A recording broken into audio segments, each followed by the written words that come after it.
बताया गया है कि ये अर्थशास्त्र है। और ये एक महान विद्वान चाणक्य कौटिल्य द्वारा रचित है। और उसमें वो पांडुलिपि थी, तो उसको फिर उन्होंने वो किया और सारी चीजें समझी और उसको अलग अलग भाषाओं में अनुवादित किया गया। तो हमारे जो समाज, हमारी संस्कृति, हमारे इतिहास के बारे में कुछ नई परतें, कुछ नए ज्ञान हमें उपलब्ध हुए उससे। और उसका नाम था अर्थशास्त्र। अर्थशास्त्र एक बड़ी महत्वपूर्ण पुस्तक है भारतीय साहित्य की। और अर्थशास्त्र में बहुत सारे विषय शामिल किए गए थे। तो वो कौन कौन से विषय थे, इसमें केवल और केवल अर्थ की बात नहीं थी, अर्थ के अलावा भी बहुत सारी विषय की बात थी। आ, जैसे कि राजधर्म क्या है, स्टेट प्रिंसिपल क्या है, आ, आचार व्यवहार कैसे होता है, क्या होता है, कूटनीति क्या है, आर्थिक नीति कैसी होनी चाहिए, तो समाज धर्म क्या है, और फिर जो भी अधिकारी मंत्री और सेवक हैं उनके क्या रोल हैं। तो ये अर्थशास्त्र नाम इसका जरूर था, लेकिन इसमें अर्थ के अलावा भी नीति, धर्म और समाज और राज्य संबंधित बहुत सारे विषयों का वर्णन था।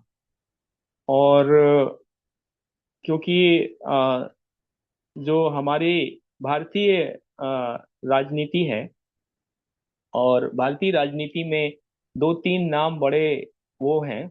एक लिया जाता है मनु का, महर्षि मनु, महाराज मनु जिन्हें बोलते हैं।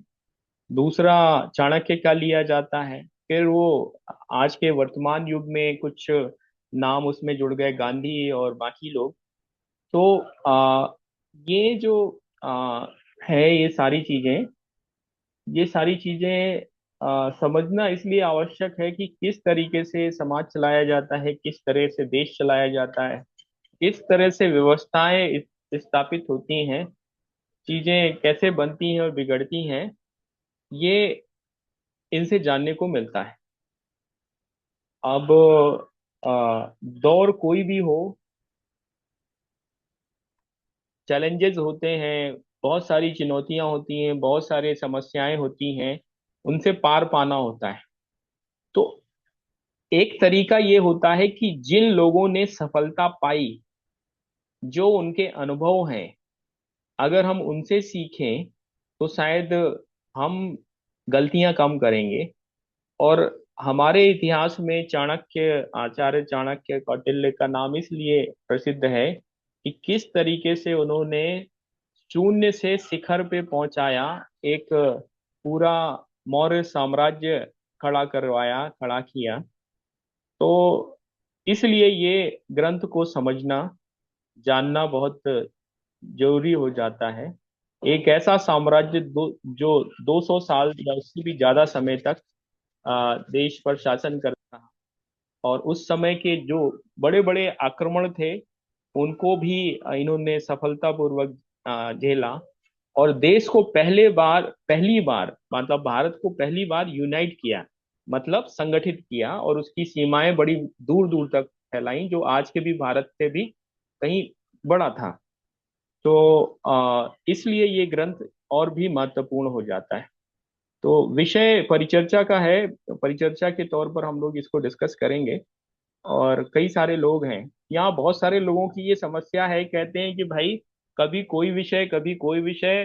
तो उन साथियों को मेरा यही कहना है कि 4 दिन तो आर्थिक विषयों पे हम लोग बात करते हैं, एक दिन शिक्षा और स्वास्थ्य पे बात करते हैं फ्राइडे को, सोमवार से बृहस्पतिवार आर्थिक विषय होते हैं, शुक्रवार को शिक्षा और स्वास्थ्य पे बात करते हैं, शनिवार को जो सामायिक विषय होते हैं और जो सुधार के विषय होते हैं उस पे, और रविवार को जो है हमारी सोच, हमारी दर्शन और हमारी संस्कृति, हमारे धर्म अध्यात्म पे बात होती है।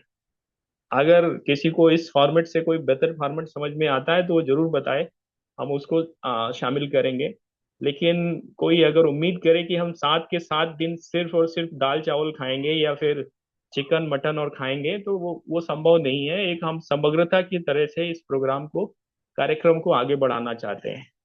हमारा उद्देश्य पैसा तो कमाना है, लेकिन संतुलित तरीके से सारी चीजों को समझना जानना जब तक उतना ही आवश्यक है। नहीं तो सिर्फ और सिर्फ तो पैसे कमाने की बात है तो बहुत सारे प्रोग्राम चल रहे हैं, वो उसमें उनका सहारा और उनका सहयोग लिया जा सकता है। तो इसलिए ये जो है 2 दिन 3 दिन, फ्राइडे सैटरडे संडे, जैसे ऑफिसेज में होता है 4 दिन काम होता है, 3 दिन छुट्टी होती है, 5 दिन काम होता है, 2 दिन छुट्टी होती है। तो इसको छुट्टी करके और समझ के, और इसको जो वो विषय जिन पर हमारा ध्यान भी नहीं जाता है उन पर ध्यान देने का और उनको समझने का है। तो मैंने अपनी बात रख दी। अब मैं सीधे बलदेव जी से आग्रह करूंगा कि बलदेव जी इस विषय को अपने विचार रखें, और फिर बारी बारी से हम सभी वरिष्ठ साथियों को बुलाते हैं। आदरणीय बलदेव राजसूत जी।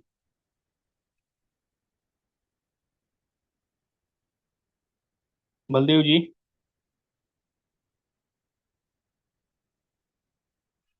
बलदेव जी।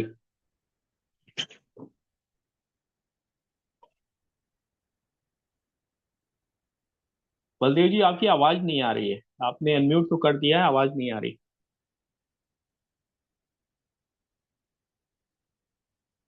कुछ दिक्कत है बलदेव जी की तरफ से नेटवर्क का, क्योंकि वो लोग अभी 4 दिन के प्रवास पर हैं। हिमाचल में है तो नेटवर्क का कुछ दिक्कत होगा, इसी वजह से शायद हम सुन नहीं पा रहे हैं। हम सबसे पहले डॉक्टर ब्रिगेडियर राजा राम यादव जी को आमंत्रित करेंगे कि वो आए और इस विषय पे अपने विचार रखें और बताएं कि ये हम अर्थशास्त्र से क्या क्या सीख सकते हैं और क्या क्या विषय हैं जो कि उसमें महत्वपूर्ण है। डॉक्टर ब्रिगेडियर राजा राम यादव जी। धन्यवाद। सभी को नमस्ते। आचार्य चाणक्य कौटिल्य जी का बहुत प्रसिद्ध ग्रंथ, उसके बारे में आपने बता ही दिया। और उनका मेन विषय राजनीति तो सबसे पहला है, अर्थशास्त्र पूरा विषय है, और बेसिकली नीतियों पे ज्यादा जिक्र है, और शासन प्रबंध पे उसका भी विशेष ध्यान है, और धर्म के इश्यू में भी उसका बड़ा रोल है।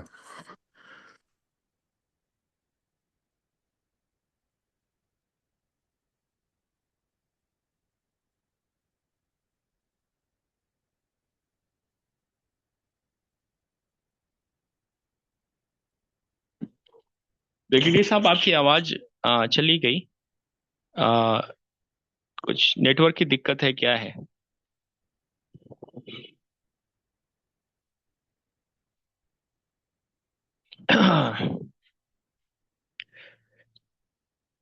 ब्रिगेडियर साहब, हाँ, कुछ नेटवर्क की दिक्कत है, इसी वजह से वो उनकी आवाज नहीं आ रही है। आपकी आवाज चली गई थी। अच्छा, दोबारा शुरू करता हूँ। जी जी। अ, धन व दान के बारे में भी उनका विशेष नीति में बनाया गया है कि वो धन का सदुपयोग हो, चाहे धर्म के लिए हो, चाहे राज्य के लिए हो, चाहे व्यक्तिगत हो। तो उनका एक कहीं नीति में जिक्र ये भी है कि कुल और संस्कार से ही चरित्र बनता है, ज्यादा अच्छा बनता है।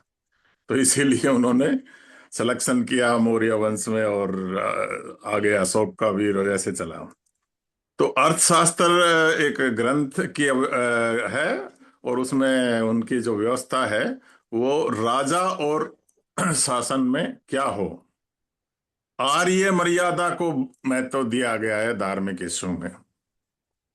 और वर्ण और आश्रम, और प्रत्येक व्यक्ति को वर्ण आश्रम का भी अच्छा उनका वो है। और प्रत्येक व्यक्ति को, जो 4-5 दिन पहले स्वधर्म, प्रत्येक प्रोफेशन को, प्रत्येक व्यक्ति को राजा का क्या स्वधर्म है जो आपने जिक्र किया, उसका पालन करना जरूरी है, ऐसा वो अपने नीतियों में बताता है। तो ये राजा के भी कर्तव्य हैं, और वर्ण आश्रम व्यवस्था पे भी काफी बोझ किया। आज की परिदृष्टि में इन सब का बहुत उपयोग है। और अ, आप सभी जानते हैं कि अर्थशास्त्र का आज कितनी जरूरत है, राजनीति आप रोज देख रहे हैं, और शासन। तो ये सब व्यक्तिगत जीवन में विद्या और गुण बगैर तो वो व्यक्ति ही नहीं बनता है। और धन और कुल और संस्कार का व्यक्तिगत जीवन और राजनीतिक जीवन तक ले जाता है। तो व्यक्तिगत से शुरू होकर उसकी नीतियां राजनीतिक तक है। धर्म के विषय में भी उसने काफी बातें बताई हैं, जिक्र किया है। तो उस पे भी उन्होंने कहा है कि धर्म, मनुष्य का धर्म मनुष्य से अच्छे कर्तव्य करना ही है। ये उनकी खास बात है। और धर्म कर्तव्यों का पालन करना, न्याय पर चलना, ये धर्म के बारे में उनकी और नीति थी। राजा का भी पूरे धर्म व समाज के बारे में, धर्म व व्यक्तिगत का बड़ा रोल है। धर्म मूल रूप से अहिंसा, सत्य और भलाई और सभी का कल्याण हो, ऐसा उसने बताया है। और वो ये कहता है कि जिसको धर्म के बारे में नॉलेज नहीं है वो एक पशु समान है। तो ऐसा उनकी नीति है। ज्यादा डिटेल में आप आगे डिस्कस करिए। ये मैं संक्षेप में मेरे को जो आता था बताया। धन्यवाद। धन्यवाद ब्रिगेडियर साहब। बलदेव जी, आप सुन पा रहे हैं? बलदेव जी, ठीक है, हम लोग चर्चा को आगे बढ़ाते हैं। बलदेव जी बीच में ज्वाइन कर लेंगे, नेटवर्क दिक्कत कर रहा है। ये पूरा जो अर्थशास्त्र है, पहले मैंने बताया कि ये अर्थशास्त्र ग्रंथ जो है, इस पर कई सारे वो हैं, इफ्स जुड़े हुए हैं। और वो क्या क्या है कि ये आज से 125 साल पहले खोजा गया। मतलब इससे पहले विलुप्त हो गया था। पुराने प्राचीन ग्रंथों में इसका वर्णन था कि ये ग्रंथ है, क्योंकि जब हम पुराना साहित्य पढ़ते हैं आज से 500, 1000, 1500 साल पहले का, तो वहां पे हमें कुछ ग्रंथों के ऐसे नाम मिलते हैं जो ग्रंथ आज मिल नहीं रहे हैं, या अर्थशास्त्र जैसे मिला। तो उनमें से एक ये था कि ऐसा कोई ग्रंथ था जो, लेकिन ये इसके पांडुलिपि मिली, और आ, उसको जब वो किया गया तो फिर ये निकल के आया सारा। तो ये जो ग्रंथ है, ये मैंने एक बार इसको देखा है। देखा क्या है, मैंने पढ़ा है। और ज्यादा मेरी समझ थोड़ी सी कम है, लेकिन अच्छा है। अच्छा इस तरीके से है कि एक समुचित राज्य व्यवस्था कैसे चलती है। इसका नाम अर्थशास्त्र जरूर है, लेकिन इसमें पूरी राजा और राज्य को व्यवस्थित करके चलाने की पूरी सामग्री है। और इसमें कई तरह की नीतियां हैं, कई तरह के सिद्धांत दिए हुए हैं। ये सारा जो ग्रंथ है, इसमें 15 अध्याय हैं। 15। और उन 15 अध्यायों में जो राजकीय व्यवस्थाएं होती हैं, तो उन सभी का विवरण अलग अलग तरीके से दिया हुआ है, अलग अलग अध्यायों में। आ, और हर एक अध्याय का जो है एक विषय है। तो उसमें चाहे सरकारी विभाग हो, मतलब उस समय के जो सरकारी विभाग थे, या न्याय हो, या दंड नीति हो, या फिर कुछ उन्होंने नियम बनाए थे, कुछ नीतियां बनाई थी कि बाहरी लोगों के लिए क्या नीति होगी, कैसे युद्ध करना है, कैसे चीजों को चलाना है, कैसे समाज को संतुलित करना है। इन सब चीजों पर इस ग्रंथ में काफी विस्तार पूर्वक दिया हुआ है।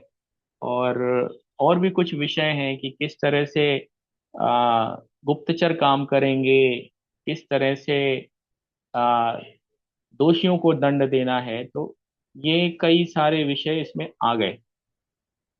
अब क्योंकि इतने सारे विषय हैं, और इतने सारे विषयों में बहुत सारा ज्ञान छुपा है, इसी पे चाणक्य नीति भी इसी पे आधारित है। तो चाणक्य नीति आप लोगों ने पढ़ी होगी, चाणक्य नीति क्या बोलती है। उसके पहले 6 श्लोक ही बहुत सारी चीजों का उत्तर दे देते हैं। तो आ, मैं आग्रह करूंगा कि हमारे जो कल्याण दादा हैं, वो अगर इस विषय में कुछ विचार रखना चाहते हैं तो रखें, क्योंकि ये विषय जो है, ये थोड़ा सा गूढ़ विषय है।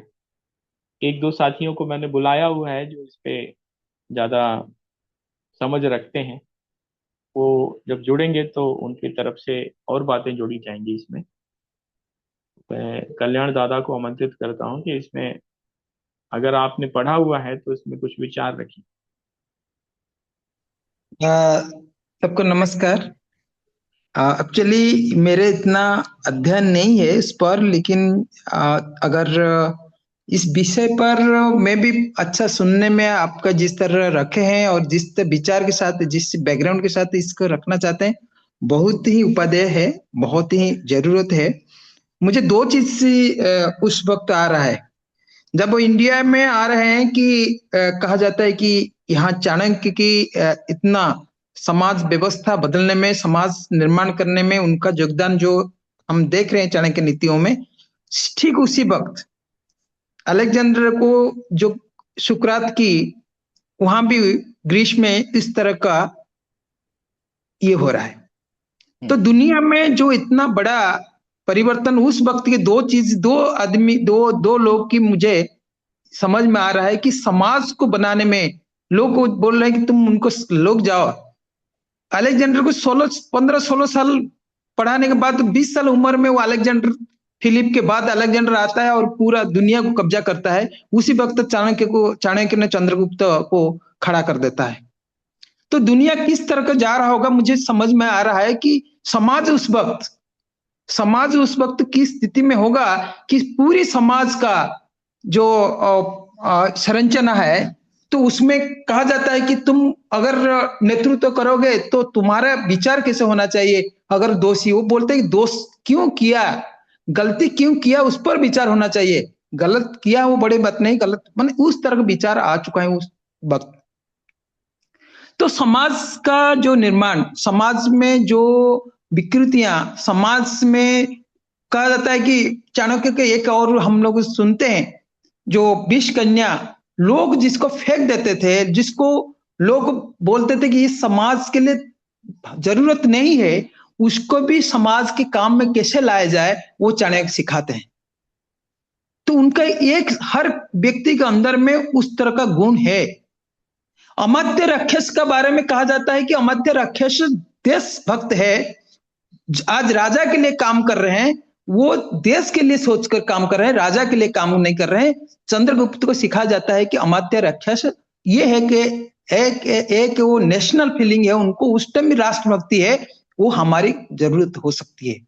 तो देखने का नजरिया, समाज को देखने के नजरिया, चाणक्य ने बहुत उस वक्त कितना दिमाग होगा कि समाज का बारे में ये सारे चीज को, राष्ट्रनीति कैसे होना चाहिए, हम समाज को किस तरह लेना चाहना चाहिए, कितना हम लोगों को मतलब अपने जीवन में बता रहे हैं कि अगर मैं समाज का काम कर रहा हूं, मैं राजा का काम कर रहा हूं, मैं देश का काम कर रहा हूं, देश का संपत्ति का उपयोग करूंगा। जब मैं व्यक्तिगत काम करूंगा, उस में व्यक्तिगत मतलब इतना सादगी जीवन बिता रहे, इतने नैतिक जीवन बिताने के लिए वो मार्गदर्शन दे रहे हैं।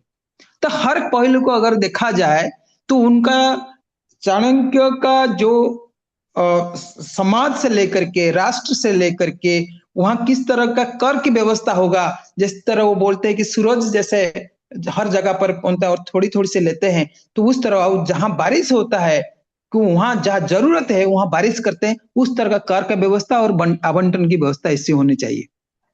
तो आर्थिक नीतियों से, सामाजिक नीतियों के, उनका धार्मिक नीतियों से, हर चीज में हम लोग को सीखने का अगर चाणक्य का चीज होता है।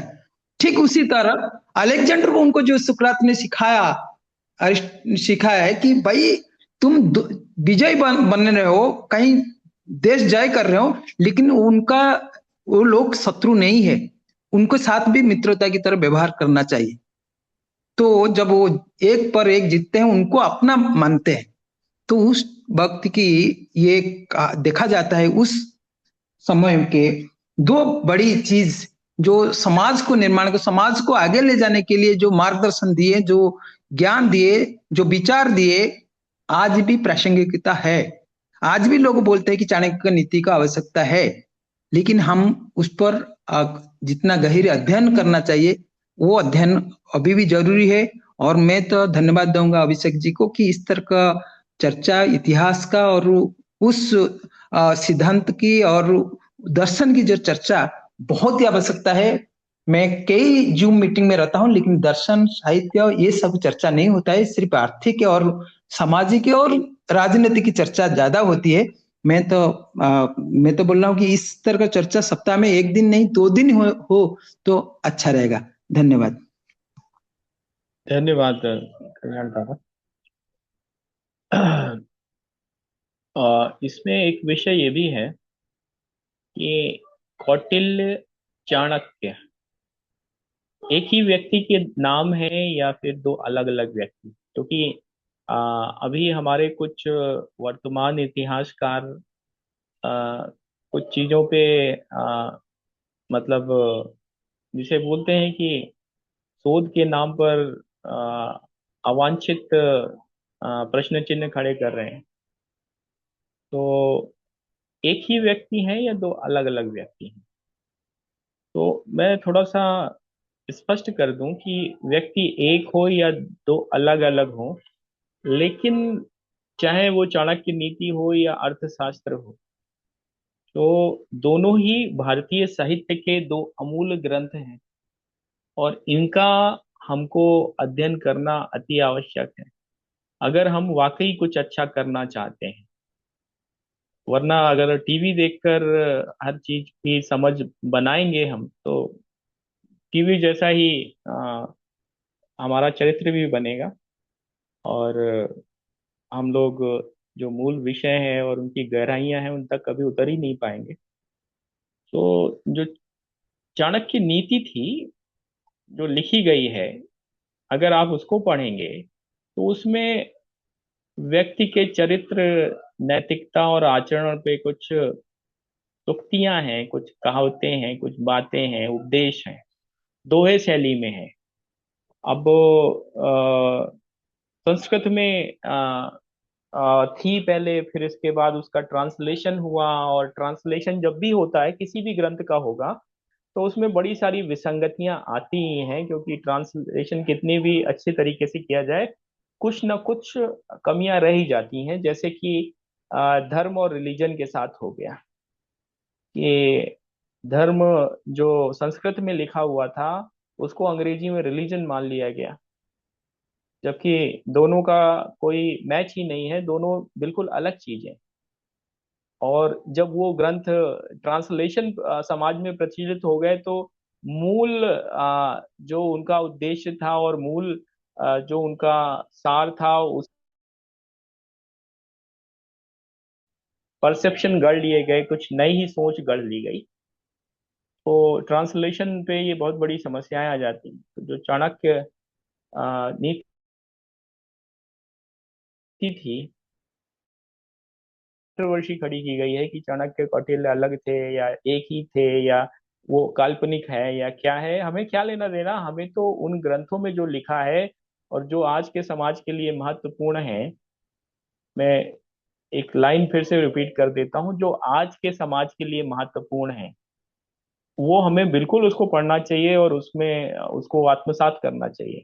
और कुछ चीजें शायद ऐसी भी हों जो कि आज के समाज के अनुसार फिट ना हो, तो वो हमें छोड़ भी देना चाहिए, बिल्कुल छोड़ना चाहिए।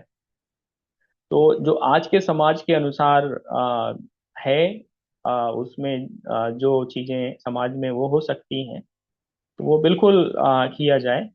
अब मैं चाणक्य नीति का जो मतलब पहले 6 श्लोक हैं वो सूक्तियां हैं वो मैं बोलता हूँ। तो वो है, सुखस्य मूला धर्म, धर्मस्य मूला अर्थ, अर्थस्य मूला राज्य, राजस्य मूला इंद्रियजय, इंद्रियजय मूला विनय, और विनय मूला जनोपसेवा, वृद्धोपसेवा।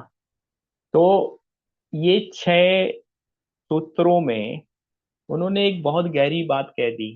चाणक्य सूत्र, चाणक्य नीति अगर आप पढ़ेंगे तो ये यहीं से चालू होती है, ये 6 सूत्र यहाँ से शुरू होती है। तो क्या है, पहले बोला कि जो सुख का मूल है वो धर्म है, धर्म का जो मूल है वो अर्थ है। मतलब आपको सब चीजें व्यवस्थित रखनी है, सारी चीजें सुचारू रूप से चलानी है, क्योंकि धर्म, धर्म को व्याख्यात करना और समझना आज समाज भूल चुका है धर्म क्या है। तो वो तो पूजा पाठ से समझने लगा ये धर्म है, अरे वो धर्म का एक छोटा सा हिस्सा है, वो धर्म नहीं है। तो धर्मस्य मूल अर्थ, मतलब धर्म का मूल अर्थ है। अर्थ मतलब पैसा, ज्ञान, संसाधन, ये सभी है। और अर्थस्य मूलः राज्य, और पैसा, ज्ञान, संसाधन अगर संभालना है और बचाना है और बढ़ाना है तो इसका मूल राज्य है। जो हमारी राज्य व्यवस्था है वो सुचारू रूप से चले, नहीं तो ये सब लुट जाएगा, ये खत्म हो जाएगा, ये बदल दिया जाएगा, ये विकीर्ण कर दिया जाएगा, विच्छिन्न कर दिया जाएगा। राज्यस्य मूला इंद्रिय जया। अब जो राज्य होता है उसमें राजा होता है, मंत्री होते हैं, उसके सेवक होते हैं, उसके अधिकारी होते हैं। अगर वो इंद्रिय जय नहीं है, वो लोभी है, लालची है, कपटी है, झूठे हैं, मक्कार हैं, झूठ, तो वो राज्य चौपट हो जाएगा। तो इसलिए राज्य मूला इंद्रिय जया, राजा जो हो वो अपने इंद्रिय पे कंट्रोल रखे, व्यभिचार न करे, गलत आचरण न करे, लोभ लालच न करे, इसे इंद्रिय जय बोलते हैं। फिर इंद्रिय जय मूला विनय। अब बहुत से लोग बहुत विद्वान होते हैं लेकिन विनय नहीं रहता, वो बहुत ज्यादा दम्भी हो जाते हैं, बहुत ज्यादा आ, अहंकारी हो जाते हैं। तो फिर ऐसे इंद्रिय जय का क्या फायदा, जहाँ पे लोगों अपने मूल से भटक गए। और ज्ञान तो है, इंद्रिय जय तो अपने को बोलते हैं, लेकिन वो विनय ही नहीं है। तो इंद्रिय जय मूला विनय, विनयशील होना चाहिए, विनम्र होना चाहिए। और विनय मूला जनोप सेवा, वृद्धोप सेवा। तो अब बहुत सारे लोग विनयशील भी होते हैं, जैसे मैं इसमें उदाहरण दे देता हूँ, बार बार मुझे देना नहीं चाहिए, लेकिन हमारे एक साथी थे, उनका नाम योगेंद्र यादव था। वो आज भी बहुत बड़े चिंतक विचारक हैं, बहुत विनयशील हैं। लेकिन जब भी हम लोग उनसे कुछ काम के बारे में बोलते थे और उसको जमीन पे उतारने की बात करते थे, सेवा की बात करते थे, तो वो भाग लेते थे। उनको घर का काम, उनका शहर विकास, अपार्टमेंट याद आ जाता था। आज वो एक सफल व्यक्ति हैं, अच्छे उनके नेम फेम है, मीडिया में अच्छे रिलेशन है, लेकिन वो एक अच्छे आदर्श नेतृत्वकर्ता, नेता नहीं बन पाए। वो वही चिंतक के तौर पे ही अपने को स्थापित कर पाए हैं, अभी तक की ये स्थिति है। तो विनय मूला जनोपसेवा, जो जनता की सेवा नहीं करता तो ऐसे विनय से भी क्या लाभ। सेवा मुख्य चीज है। और ये सारी चीजें जो हैं, आखिरी में अगर आप ध्यान से इसको समझेंगे तो ये धर्म अर्थ काम मोक्ष का जो हमारा दर्शन है, जो हमारा व्यवस्था है, उससे जुड़ती है। मामला ये है कि ये सारे ग्रंथों में बहुत गूढ़ चीजें और बहुत महत्वपूर्ण चीजें दी गई, जिनको लोग आत्मसात करके और बहुत आगे तक गए, बहुत उन्होंने अच्छा अच्छा काम किया। लेकिन हम उस दौर में आज गए हैं जहां पर पुराना ग्रंथ का मतलब वो आ, व्यर्थ चीज के तौर पर लिया जाने लगा है। संस्कृत कोई जानता नहीं है, पढ़ता नहीं है, हिंदी में जो है उसको कोई पढ़ना नहीं चाहता। हिंदी भी क्योंकि बैकवर्ड लैंग्वेज हो गई ना हमारे मेट्रो सिटीज में और गांव में भी। ऐसी सोच और ऐसी व्यवस्था बन चुकी है कि अंग्रेजी जो है, कल हम लोग जो चर्चा कर रहे थे, वो मूल तो यहीं से आता है कि किस तरीके से, किस सोच, किस समाज को लेके हम आगे बढ़ रहे हैं, कैसे हम लोग आगे जा रहे हैं, इस देश का भविष्य क्या है, जिस देश की भाषा ना बचे, जिस देश की अर्थव्यवस्था ना बचे, जिस देश में स्वदेश, स्वधर्म और स्व इतिहास ना बचे, तो वो देश कहाँ जाएगा, वो गड्ढे में जाएगा। ये थोड़ी सी गहरी बातें इतनी भी नहीं है कि कोई समझ ना पाए। तो बहुत सारी स्थितियां हैं जहां पर हमको काम करने की आवश्यकता है, सिर्फ और सिर्फ आर्थिक विषय पे काम करने की जरूरत नहीं है। अगर आजादी से 20 साल पहले का लाहौर हम लोग देखें, तो वो लाहौर ऐसा था कि ब्रिगेडियर साहब की तो उम्र है अभी, कि उनके दादा और अ, दादाओं ने बताया होगा कि यहाँ से लोग लाहौर काम करने जाते थे। हमें भी कुछ बुजुर्गों ने ही बताया कि लाहौर काम करने जाते थे, और उस समय लाहौर में जैसे आज दिल्ली एनसीआर में बिहारियों को देखा जाता है, वैसे ही वहाँ पे इधर के लोगों की इज्जत होती थी। वो लोग आर्थिक क्षेत्र में काफी काम कर रहे थे, समृद्ध थे, सारा कुछ अच्छा था। लेकिन कुछ एक ऐसी चीज थी जिस पे वो शायद नहीं ध्यान दे पा रहे थे, और जब परिस्थितियां बिगड़ी और उन लोगों ने फिर भी उसको इग्नोर किया, ख्यालकोट वाली चीजें की, लोग अपने ही में मगन रहे और राजनीतिक स्थिति और सामाजिक स्थिति को ध्यान ही नहीं दिया। तो आज स्थिति ये है कि आजादी मिलते ही उनको सब कुछ छोड़ छाड़ के वहां से भागना पड़ा, बहुत से लोग मारे गए, बहुत से लोग गायब हो गए। क्या क्या हुआ वो सब इतिहास में दर्ज है। और कितना नुकसान हुआ, कितना खमियाजा भुगतना पड़ा, ये चाहे ईस्ट पाकिस्तान की बात हो या वेस्ट पाकिस्तान की बात हो, ये सब जगह ऐसा ही हुआ। तो इतिहास से अगर हमने नहीं सीखा, अपने संस्कृति से नहीं सीखा, अपने ग्रंथों से नहीं सीखा, तो कहीं से भी हम नहीं सीख सकते, चाहे कितना भी अपने को एडवांस क्लेम करते रहे।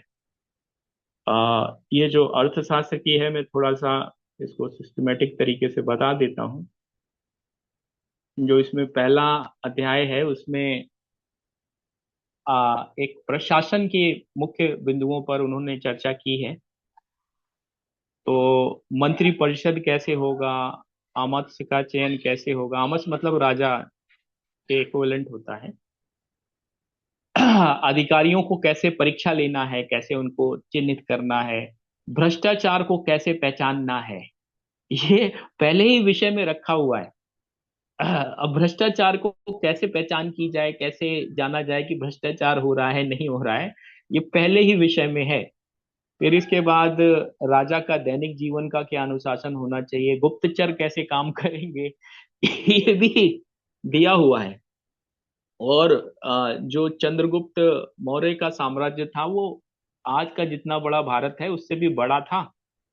तो कैसे वो राज्य व्यवस्था चलानी, उस समय सोशल मीडिया नहीं होती थी, फोन नहीं होते थे, सर्विलांस इक्विपमेंट नहीं होते थे, ये एडवांस सिस्टम नहीं होते थे, ये तामझाम नहीं होता था, तब भी वो उन्होंने चलाया। तो कैसे चलाया, ये सोचने और समझने वाली बात है, और ये एक अध्ययन का विषय है। फिर दूसरा जो विभाग था, वो सरकारी विभाग किस तरह से संगठन करेंगे, भूमि की नाप जोख कैसे होगी, कर कैसे लगाए जाएंगे, व्यापार गोदाम कैसे होगा, सीमांकन कैसे होगा, रास्ते कैसे बनाए जाएंगे। ये था तीसरा विद्या अध्याय जो था, वो न्याय पे था कि विवाद निपटान कैसे होगा, ऋण उधार का लेन देन कैसे होगा, स्त्री धन और विवाह कैसे होंगे, संपत्ति का अधिकार कैसे मिलेगा, दंड और जुर्माना कैसे लगाया जाएगा। पांचवा जो था, वो था अपराधों पे किस तरह से नियंत्रण होगा, चोरी और हिंसा पे किस तरह से नियंत्रण होगा, दुराचार पे किस तरह से नियंत्रण होगा, राज्य विरोधी कार्य जो एंटी स्टेट एक्टिविटीज करते हैं उनको किस तरह से दंडित किया जाएगा, और दंड कितने प्रकार का होगा और किन सिद्धांतों के आधार पर होगा। पांचवा जो था, वो था ये जो अधिकारी लोग गलती करेंगे और भ्रष्टाचार करेंगे, जो लोग कर चोरी करेंगे, उनको किस तरह से दंड दिया जाए, किस तरह से उनको छूट दी जाए, किस तरह से उन पे अनुशासन रखा जाए, कर्मचारियों पे किस तरह अनुशासन रखा जाए, ये पांचवा अध्याय बताता था। छठा अध्याय बताता था कि एक सिद्धांत उन्होंने दिया था, मंडन सिद्धांत, उसको सप्तांग सिद्धांत भी बोलते थे। कि उसमें एक स्वामी होता था, स्वामी मतलब राजा, आमच मतलब उसके मंत्री, उसके बाद जनपद, उसका दुर्ग। जनपद मतलब आप किले समझ लीजिए या जिले समझ लीजिए। जो जिला आया वो किले से ही निकल के आया। तो वो जनपद कैसा होगा, दुर्ग कैसा होगा, कोष कैसे व्यवस्थित करना है, दंड कैसे दिया जाएगा, और मित्र कौन होगा, शत्रु कौन होगा, इनका एक सिद्धांत बनाया गया था। राज्य कैसे चलाना है, उसका स्वरूप क्या होगा, सुशासन का क्या आधार है। जैसे अब नीतीश कुमार को सुशासन बाबू बोला जाता है, क्या आधार है सुशासन का, शत्रु मित्र में कैसे भेद किया जाए, ये छठा अध्याय बोलता था। सातवां अध्याय जो था वो युद्ध नीति पे था, कैसे हमको आंतरिक युद्ध से निपटना है। उसमें भी छह तरह की नीतियां थी। वो एक शांतिपान था, विग्रह था, आसन था, यान था, संशय था, द्वैत था। ये मतलब शब्द में बताता जा रहा हूँ क्योंकि मैं भी कहीं से पढ़ रहा हूँ। आप इसको विस्तार से पढ़ सकते हैं, पुस्तक अगर चाहिए तो मैं उपलब्ध करा दूंगा, है मेरे पास। तो आक्रमण नीति क्या होनी चाहिए, शक्तिशाली और दुर्बल राजा के क्या चिन्ह होते हैं, क्या उनको कैसे वो किया जाए, चिन्हित किया जाए। विदेश नीति हमारी क्या होनी चाहिए, क्योंकि उस जमाने में जैसे अभी हमारे आचार्य जी बता रहे थे, दादा बता रहे थे कि उसी समय सुकरात भी था वहां पर यूनान में। यूनान आज जिसको हम तुर्की समझते हैं, वो तुर्की उस समय यूनान होता था। तो उतनी दूर से भी संबंध स्थापित थे। लोग बोलते हैं कि कोलंबस ने अमेरिका की खोज की और वास्को डी गामा ने भारत की खोज की। तो बेवकूफी वाली बात है। और फिर इसके बाद आपदाएं क्या, कैसे से निपटना कैसे है, प्राकृतिक आपदा से कैसे है, अकाल से कैसे निपटना है, विद्रोह से कैसे निपटना है, अ, आपदा काल में राज्य व्यवस्था कैसी होना चाहिए, फिर सेना की तैयारी कैसे रखनी है, किस तरह से सैनिकों को, सेना का गठन करना है, सेना को वेतन देना है, युद्ध की तैयारी करना है, मनोबल ऊंचा रखना है, आचरण अच्छा रखना है। ये कुल मिला के एक संगठन को बनाने, चलाने और व्यवस्थित रखने का ही एक रोड मैप है। यहाँ पे पूरे 9 अध्याय तक मैं आपको बता चुका हूँ। यहाँ पे अर्थशास्त्र तो है, लेकिन अर्थ के नाम पे, मनी के नाम पे अभी एज सच कोई बहुत बड़ी बात नहीं निकल के आई है। अर्थ का मतलब ये सारी चीजें होती हैं, संसाधन होते हैं, राज्य होता है, ज्ञान होता है, पैसा होता है, ये सभी चीज इसमें समाहित होती हैं। जो आज को अर्थशास्त्र का एक गलत मतलब निकाल लिया गया है, वो ये नहीं है। फिर युद्ध कला पे 10वें अध्याय में बात की गई है। कई सारे युद्ध कलाएं बताई गई, सेना को कैसे वो करना है, समायोजित करना है, अलग अलग क्षेत्र में युद्ध की क्या रणनीति होगी, वन में कैसे होगा, रेगिस्तान में कैसे होगा, पर्वत में कैसे होगा, क्योंकि उस समय तो जमीन पे ही होते थे, हवा और पानी वाला उतना ज्यादा नहीं था। हवा वाला तो था ही नहीं, और होगा भी तो शायद इसमें लिखा नहीं है, या था ही नहीं। फिर इसके बाद कैसे विद्रोहियों से निपटना है, कैसे जासूसों को व्यवस्थित करना है, ये 12वें अध्याय की बात थी। 13वें अध्याय में और इसी को आगे बढ़ाया गया। गुप्त, क्योंकि ये पूरे अर्थशास्त्र को अगर पढ़ेंगे तो राज्य व्यवस्था को बेहतर चलाने के लिए गुप्तचरों का एक बहुत बड़ा इन्होंने एक सिस्टम बनाया था। और ये पूरे अर्थशास्त्र में गुप्तचरों के ऊपर काफी विस्तार से दिया गया है। तो गुप्तचरों की अगर हत्या हो जाए, उनका दंड हो, मतलब दूसरा गुप्तचर पकड़ा जाए, कैसे उसको वो करना है, दंडित करना है, कैसे द्रोह मतलब किस तरह से विद्रोह को कंट्रोल करना है। और फिर जासूस है, और विषकन्या मतलब ऐसी महिलाएं जो कि जहर से लोगों को मारती थीं, और साधु वेश में जो गलत काम कर रहे होते थे ऐसे लोग, व्यापारी वेश में जो गुप्तचर का काम और गलत काम कर रहे थे ऐसे लोगों को कैसे अंकुश रखना है, कैसे पहचानना है, राज्य के भीषण असंतोष कैसे रोकना है, कैसे, ये सारी उसमें दिया हुआ था। दंड का क्या प्रावधान होगा, किसको किस तरह से दंड देना है, ये 14वें अध्याय में था। और फिर 15वां अध्याय जो था वो लिखने से संबंधित था कि किस तरह से लिखना चाहिए, तर्क किस तरह से करना चाहिए, कोड वर्ड में किस तरह से लिखना है, और राज्यों का जो ऑफिशियल डॉक्यूमेंट होगा, जो कर्मचारी लोग लिखेंगे, दस्तावेजों में लिखेंगे, उसकी भाषा किस तरह से होगी। तो उस समय का ये एक कंप्लीट, जिसे बोलते हैं ना कि एक पूरा, आप इस पुस्तक को पढ़ के एक पूरा राज्य खड़ा कर सकते थे, उसका संचालन कर सकते थे और उसको चला सकते थे, संभाल सकते थे। अब बताइए, ये ग्रंथ अगर हम इसको केवल और केवल इकोनॉमिक के इक्विवेलेंट मान के चलते हैं तो ये हमारी बेवकूफी है कि नहीं है। और आज विषय ये लेने का कारण यही था क्योंकि अभी 2 दिन 3 दिन पहले चर्चा हो रही थी, तो उसमें अर्थ का नाम आते ही उन्होंने सिर्फ पैसे से जोड़ दिया, जबकि ये पैसा नहीं है भाई। पैसे के इतर भी ये सारी चीजें थी। तो अब हमें थोड़ा सा अपने चिंतन को और अपने ज्ञान को बढ़ाने की आवश्यकता है, और वो ग्रंथ जो हमारे भारतीय साहित्य के मास्टरपीस हैं, जो जिनको हम बोलते हैं कि ये आ, इनमें बहुत सारा ज्ञान है, वो लेने की आवश्यकता है। तो मैंने मुख्य बातें रख दी। अब मैं चाहूंगा कि जो हमारे वरिष्ठ साथी हैं वो इस पे जो चीजें बच रही हैं या कुछ चीजें जोड़ना चाहते हैं, उस पे वो बात रखें। सबसे पहले डॉक्टर ब्रिगेडियर राजाराम यादव जी। आपने बहुत संक्षेप में बता दिया और अच्छी बात बता दी। पर मैं इसको जो आज के संदर्भ में चल रहा है उसमें एक एक वर्ड बोलूंगा। आप ये आपने जो 15-16 बोले हैं उनका जो योगदान रहा है इस ग्रंथ में पढ़ने के बाद, मैं नंबर से उसे नहीं बोलूंगा। नंबर 1, विद्या व गुण, धन का सदुपयोग, सत्य और ईमानदारी, नैतिकता का आचरण, नैतिकता वाला आचरण, राजा के कर्तव्य, शिक्षा का महत्व,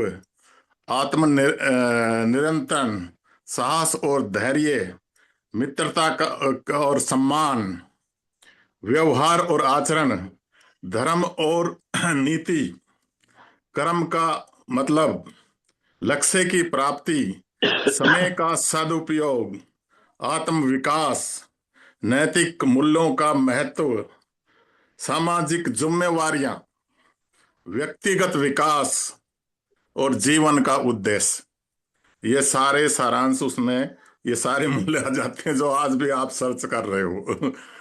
तो ये सब आप डिटेल में तो आपने बता दिया।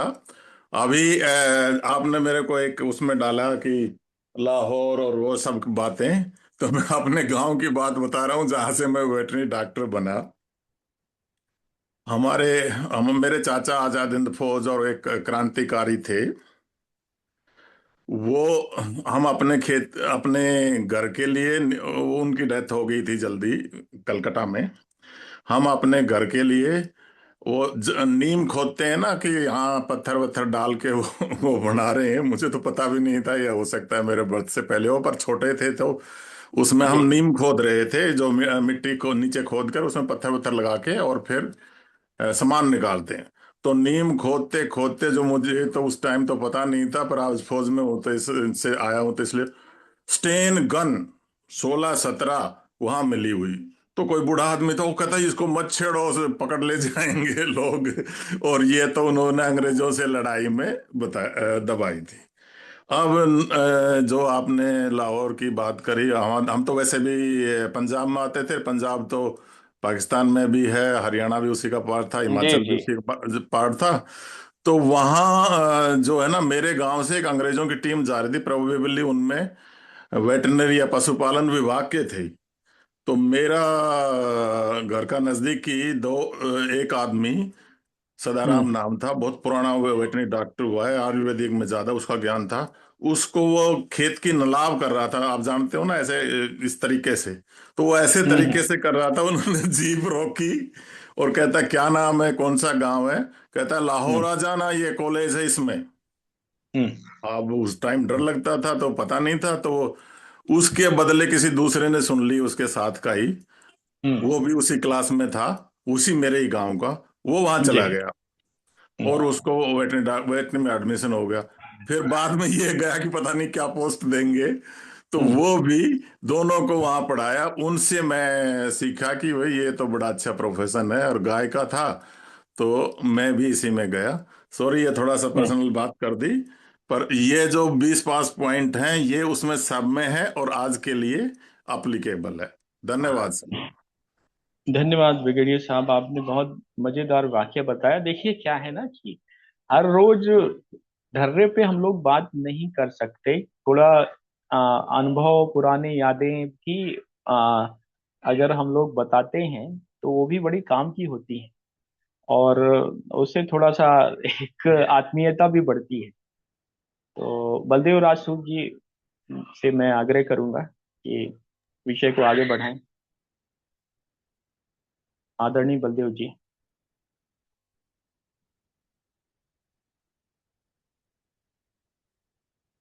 बलदेव जी।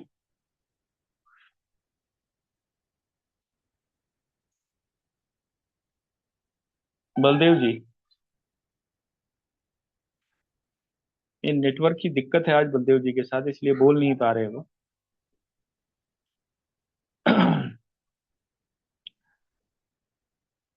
शशांक जी, रागिनी जी, कल्याणानंद दादा, आप में से कोई इस विषय पे और कोई बात रखना चाहे, कोई विचार रखना चाहे, या कोई प्रश्न हो?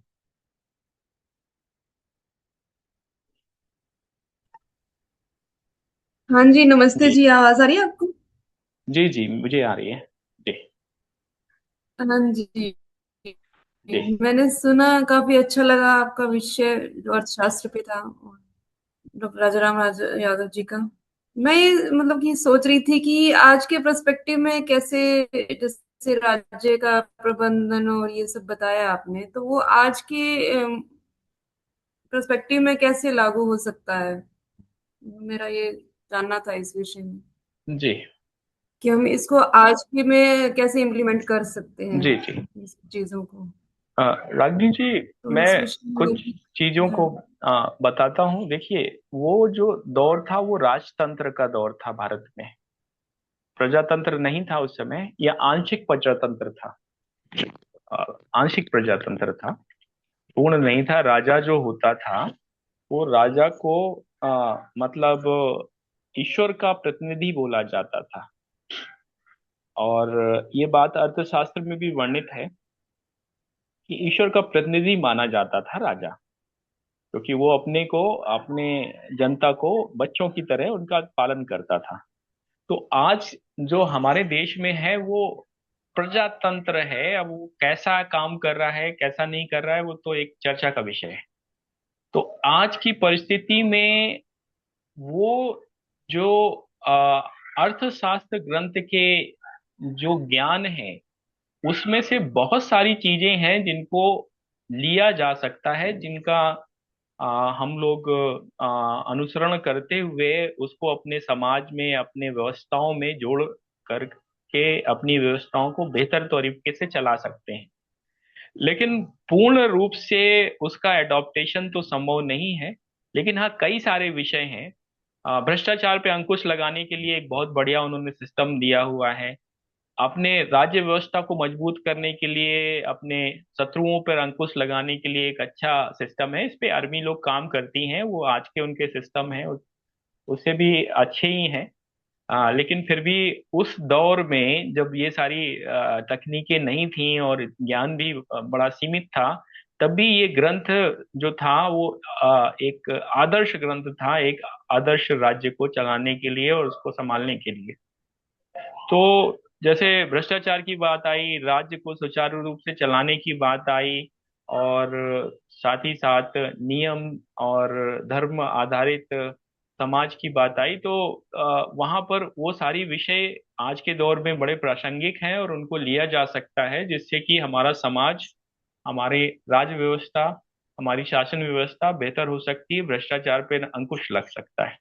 तो ये तो मेरा पक्ष है। मैं आग्रह करूंगा ब्रिगेडियर साहब से, आप इसमें इस प्रश्न में आप भी अपना विचार रखें, आदरणीय ब्रिगेडियर राजा राम जी।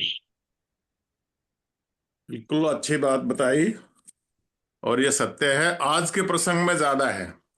मैं, क्योंकि आपने आर्मी का जिक्र कर दिया,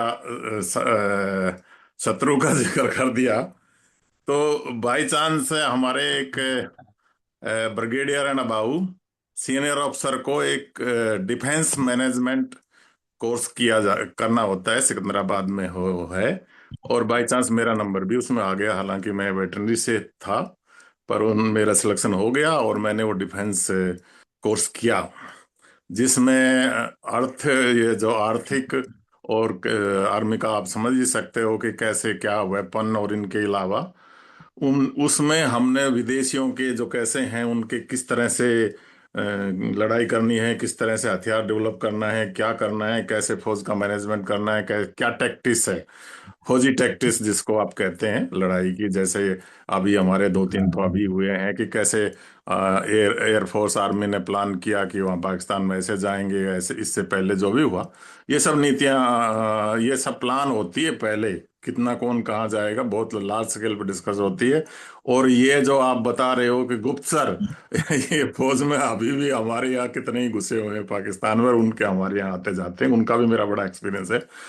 तो उसमें हमें जो ये जो शत्रु से कैसे डील करना है, और आप सरप्राइज करोगे कि ज्यादा पोर्शन ये युद्ध की नीति, शत्रु से कैसे डील करना है, आज भी प्रासंगिक है। कि ये चाणक्य की ये नीति थी, उन्हीं को कुछ मॉडिफाइड करके आगे बढ़ रहे हैं। सिमिलरली आर्थिक विषय पे भी बहुत उसका योगदान है। तो ये जो आर्मी के हिसाब, मतलब अपनी शत्रु को कैसे डील करना है, गुप्तचर कैसे हैं, उसको राजा को कैसे हैंडल करना है, क्योंकि उस टाइम तो राजा का मेन काम था कि कैसे अपने राज्य बढ़ाए, और कैसे उसको चारों तरफ से रोज हर हर उसमें दुश्मन ही दुश्मन होते थे, तो कैसे उनको डील करे। तो गुप्तचर विभाग बहुत अच्छा डेवलप था, और उन्होंने बहुत ये सारी। पर मैं तो सरप्राइज हूं कि उनका जो नॉलेज अर्थशास्त्र में, वो आज भी उस लेवल पे पढ़ाई जाती है जिस लेवल की उनको जरूरत है। क्योंकि आप लोगों को तो डिफेंस और ये आप उसकी जरूरत नहीं है, पर हमें उस लेवल पे भी पढ़ने को चांस मिला है। तो वो नीति बिल्कुल अच्छी है और आज के लिए प्रासंगिक है। धन्यवाद। जी, धन्यवाद ब्रिगेडियर साहब। रागिनी जी, आपका कुछ प्रश्न जो हम लोग जवाब न दे पाए हों, या कुछ बच गया हो, कर सकती हैं। नहीं, बहुत अच्छा जवाब दिया आपने, अच्छा लगा सुन के। मैं मतलब ये कहना चाह रही थी कि आज के पर्सपेक्टिव में, जैसे कि पहले तो एक राजा दूसरे राज्य का हड़प लेता था या गुप्तचर भेज के वो कर लेता था, जो भी प्रकर्मी अच्छा होता था वो एक कमजोर राजा को अपने उसका राज्य अपने राज्य में मिला लेता था। पर आज तो हर एक स्टेट का अलग अलग वो है, जैसे कि हमारे टोटल 36 है यूटीज और स्टेट्स। तो वो तो हड़पने का तो वो तो रहा ही नहीं है, एक दूसरे को हड़पना या वो करना, राज्य हड़पना तो प्रजातंत्र है सब जगह। तो उस जो चाणक्य नीति का उस, जैसे चीफ सेक्रेटरीज हैं हर एक स्टेट के, तो वो उस चीज को अपने राज्य में कैसे फॉलो करें, ये मतलब कि मेरा कहने का वो था कि हम देखिए, पास्ट के एक्सपीरियंस को और पास्ट के जो अपने ग्रंथ हैं, जो हमारे महत्वपूर्ण ग्रंथ है, अपना कल्चर है, संस्कृति है, उसको कैसे हम रिवाइव करें आज के पर्सपेक्टिव में। मैं पहले जी बोल दूं अभिषेक जी, जी जी। रागनी जी, वो हमारा एक देश का पोर्शन था। उसमें आपस में तो, क्योंकि उस टाइम देश के बहुत सारे टुकड़े थे, तो आपस में जोड़ने के लिए वो नीतियां बनी थी। आज उसकी जरूरत ही नहीं है। ये जो जितने भी हमारे राज्य हैं, वो तो सब एक देश के, हमारे देश के ही पार्ट है। पर जो उनका ये उपयोग है, जो आपने बताया कि उनकी जमीन हड़प लेता था, वो अभी कम हुई है। अभी दूसरा तरीका आ गया है, वो विदेशियों के साथ है, दूसरे के। चाइना ने तिब्बत ले लिया, ये जमीन हड़पना ही तो था, और वो हमारी टेरिटरी पे अभी भी बैठा है और हमारी में घुसा। ये जमीन हड़पना है। इसमें मेन कमजोरी ये रही कि वो चाणक्य की नीति तिब्बत वालों ने नहीं अपनाई। वो एक अहिंसावादी धार्मिक संस्था था, उन्हें फौज रखी ही नहीं। तो उनको तो सीधा हाथ मिल गया, और हमारे में उस टाइम इतना डेवलप नहीं हुआ था 62 में, तो वो हमारे तक भी बढ़े। तो ये उस टाइम की जो थोड़े थोड़े अछूत टुकड़े बने थे उनके लिए थी, विदेशियों के लिए थी। ऐसे ही आप जमीन हड़पना किसी के बस का नहीं रहा। देखो अंग्रेजों ने तो सारे देश को, सारे वर्ल्ड को कंट्रोल कर लिया था, लेकिन वो अब मैनेज नहीं कर सके। अब अवेयरनेस आ गई लोगों में, वो है। तो आप दूसरा नीति अपनाइए जो यूएसए कर रहा है, चाइना भी कर रहा है। वो क्या है कि रिसोर्सिस, उस रिसोर्सेज पे डायरेक्टली इनडायरेक्टली अपने प्रभाव से अपनी पसंद का वहां का प्राइम मिनिस्टर वहां का बना के, और वो रिसोर्सेज पे कब्जे की बात होती है आजकल।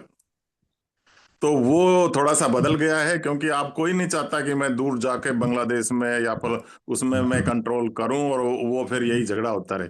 अब वो कहता है कि उसके रिसोर्स ले लो। तो सारा ये सारी पॉलिसी अब उस पे है। इसमें भी चाणक्य की अगर होता तो वो कोई सॉल्यूशन और भी अच्छा देता। लेकिन ये नीति को अब कैसे पता लगाएं गुप्तचर विभाग से कि उसका तो ये है, और कैसे करें। तो उसका आज प्रसंगित है इस विषय में भी, जो आपने जो इंटरनल सिक्योरिटी एक्सटर्नल सिक्योरिटी के ऊपर बात की है, इनका इंपॉर्टेंस उसके निकाला जाए तो उसमें है। धन्यवाद। जी। मैं इस पर थोड़ा सा और बताता हूँ। जो ब्रिगेडियर साहब ने बात बताई, ब्रिगेडियर साहब को पूरा आर्म्ड फोर्सेस का तो पूरा अनुभव है। बहुत सारी चीजें वो जानबूझ के बोलते नहीं, क्योंकि कुछ लिमिटेशन होती है। देखिए, जो गुप्तचर की बात है, तो डिजिटल सर्विलांस आज की डेट में चाइना और यूएस डिजिटल सर्विलांस के मास्टर हैं। क्योंकि चाइना हार्डवेयर पे मोनोपोली रखता है और US somewhat up to some extent software पे मोनोपोली रखता है। तो ये लोग जो है डिजिटल सर्विलांस करते हैं, जासूसी, जिसे चाणक्य के अर्थशास्त्र में लिखा है। तो ये डिजिटल सर्विलांस के माध्यम से ये सूचनाएं निकालते हैं, और साथ ही साथ इनके लोग अलग अलग तरीके से भी देशों में ऑपरेट कर रहे होते हैं। स्लीपर सेल होते हैं, इनकी सहयोगी संस्थाएं होती हैं। अभी किस तरीके से बांग्लादेश में सत्ता परिवर्तन हुआ, और सभी को पता है कि इसमें यूएस ने एक बहुत बड़ा रोल प्ले किया। इसी तरह से पाकिस्तान में क्यों नहीं हो पाया, क्या किस तरह से मतलब चीजें संभाली गई या फिर दबाई गई। तो जो सर्विलांस होती है, ये पूरे एक राज्य व्यवस्था की, एक राज्य की, एक देश की एक सबसे महत्वपूर्ण कड़ी होती है, और उसके लिए अलग अलग तरीकों से इनपुट लिए जाते हैं। सूचनाएं इकट्ठी की जाती हैं और उन सूचनाओं को अध्ययन करके और फिर किसी निष्कर्ष पे पहुंचा जाता है। अभी ये जो कांड हुआ, लाल किला कांड, जिसमें कि बम ब्लास्ट हुआ, और फिर 2 दिन बाद ये जम्मू और कश्मीर में बम ब्लास्ट हुआ, और इसके जो तार निकले और इसके पीछे जो चल रहा था, तो ये भी इंटेलिजेंस एजेंसियों की सफलता और फेल्योर दोनों ही से जोड़ के देखा जाता है। तो राज्य चलाने के लिए इंटेलिजेंस तो हर लेवल पे चाहिए होती है। अगर हम ये विदेशों की बात कर रहे हैं, ये विदेश के संदर्भ में बात कर रहे हैं, विदेश के अलावा भी अगर शासन व्यवस्था है, तो उसके चलाने के लिए, व्यवस्थित चलाने के लिए जो सीबीआई है, सीआईडी है और अन्य एजेंसियां हैं, ईडी हैं, ये सब बनाई इसीलिए गई हैं कि व्यवस्था अच्छे तरीके से चले, इंटेलिजेंस अच्छे तरीके से काम करें, और सारी चीजें जो हैं वो बेहतर रहें। तो इसलिए जो है ये सारी चीजें बनाई गई। और चाणक्य के अर्थशास्त्र में जो वर्णित था, या उससे पहले अगर हम मनुस्मृति को पढ़ें, क्योंकि अगर हम पुराने अपने इतिहास को देखते हैं, तो राजनीतिक ग्रंथ जो है वो सबसे प्राचीन जो है वो मनुस्मृति माना जाता है। रामायण महाभारत भी कुछ उसमें भी वर्णन है, लेकिन मनुस्मृति को एक आधार माना जाता है। तो उसमें भी इन सब चीजों का वर्णन है, उसमें कम है, इसमें थोड़ा ज्यादा है। और जैसे जैसे समाज तरक्की करता जाता है, उम्र और समय बीतता जाता है, वैसे वैसे ज्ञान और बढ़ता जाता है। कुछ चीजें, पुरानी चीजें हट जाती हैं और कुछ नई चीजें उनमें से जुड़ जाती हैं, लेकिन जो आधार होता है वो मूल वही होता है। उसी को लेकर आगे बढ़ा जाता है और उसी को समझा जाता है और उसी पर आगे की चीजें जोड़ी जाती हैं। तो आज भी हम कितना भी बोल लें कि पूरे दुनिया में शांति है, ये है, लेकिन ये शांति नहीं है। इसमें युद्ध आज भी चल रहे हैं, इकोनॉमिक वार चल रही हैं, रिसोर्सेस को कंट्रोल करने की वार चल रही है, डिजिटल जो बोलते हैं ना, डिजिटल कोलोनाइजेशन का दौर है ये, जिसमें किस तरह से डिजिटली दूसरा देश दूसरे देश को कंट्रोल करे, वहां की अर्थव्यवस्था को कंट्रोल करे, वहां की सोच को कंट्रोल करे। अब ये हम उस दौर में जी रहे हैं जहाँ पे लोगों की सोच को कंट्रोल करने के लिए प्रयासरत हैं। आर्टिफिशियल इंटेलिजेंस और उसके आगे की टेक्नोलॉजीज पे काम हो रहा है। तो लड़ाई चल रही है, अलग अलग स्तर पे चल रही है, वो मिलिट्री फॉर्म में नहीं चल रही है, अलग अलग फॉर्म में चल रही है। और अगर हम जागरूक हैं, हम एक जागरूक समाज के तौर पे अपने को देखते हैं, तो हमें इन सब चीजों से को समझना होगा और उसके अनुसार आगे बढ़ना होगा। और ये बहुत जरूरी है, क्योंकि सिर्फ और सिर्फ आर्थिक प्रगति ही प्रगति का पैमाना नहीं है, इसमें और भी बहुत सारे विषय हैं। अगर हम वो समझेंगे तो हमारा समाज अच्छा बनेगा, और एक अच्छी सोच से हम देश को मजबूत बना पाएंगे, समाज को मजबूत बनाएंगे, और समाज स्वयं को और अपने परिवार को भी बेहतर बना पाएंगे। ये मेरी तरफ से है। मैं आग्रह करूंगा अन्य साथी अगर इस पर कोई विचार रखें, आज का जो विषय था, तो उनका स्वागत है। अभी हमारे पास 9 मिनट है। अन्य साथी, देवदत्त गंगवार जी, अलका दीदी, मदन मोहन जी, शशांक जी, बलदेव मैं जी का नेट। मीटिंग में हूँ तो बातचीत नहीं कर पाऊंगा। मैंने जी कमेंट चैट तो मैं करता ही रहता हूँ। जी, धन्यवाद मदन मोहन जी। जी, मैं फिर देवदत्त गंगवार, सभी को प्रणाम। मैं लेट जुड़ा था, इसलिए मैं विषय को पूरी तरह से समझ नहीं पाया। मैंने सुना है, सुन करके मुझे अच्छा लगा है। राजाराम ब्रिगेडियर साहब ने बहुत अच्छा सा समझा दिया, उसको मैंने सुना, बहुत अच्छा लगा। और हम लोग इस पे काम भी कर रहे हैं। हम तो काम करने में अपने वो रखते हैं विचार कि भाई काम करा जाए। हम बातें तो करते ही रहते हैं, बातें जो होती रहती हैं उनसे सीखते रहते हैं और इसके जरिए से काम करते रहते हैं। बस, धन्यवाद। धन्यवाद। अलका दीदी। मेरा पता नहीं नेटवर्क नहीं है मेरा। जी क्या जी, जी? बलदेव जी, आवाज आ रही है आपकी। ये आवाज, हाँ हाँ।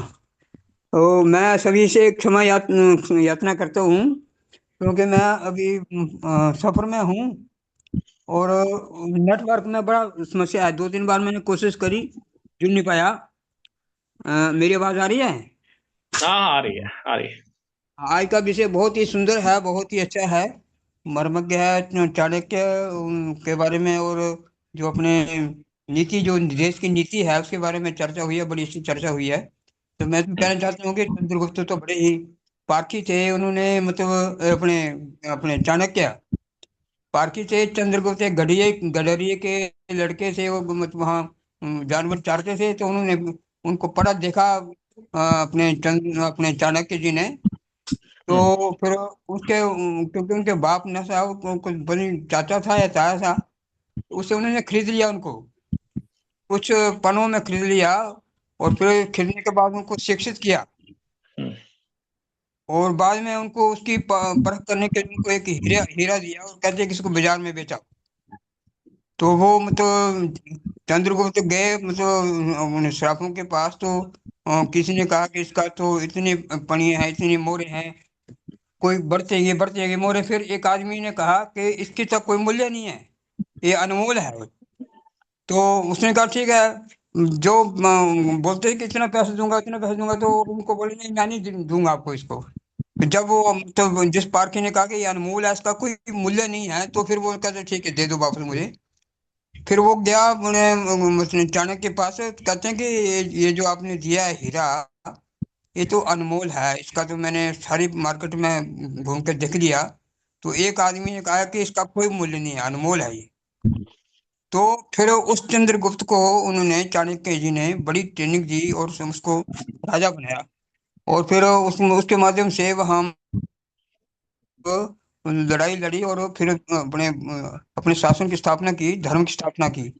तो उनका कहना है कि ये जो नीति है, साम दाम दंड भेद, तो 4 प्रकार की नीति बताई उन्होंने कि सामने कुछ को समझा के दुश्मन को पहले समझाओ, अगर समझ के समझता नहीं है तो फिर उसको कुछ दे के लालच दे के समझाओ, और फिर भी मानता है तो फिर उसको दंड दो, दंडित करो, दंड के भी मानता फिर भेद के द्वारा उसका नष्ट करो। इस प्रकार मतलब चाणक्य ने मतलब जो अपने दुश्मन थे उन दुश्मनों को इस नीति से परास्त किया।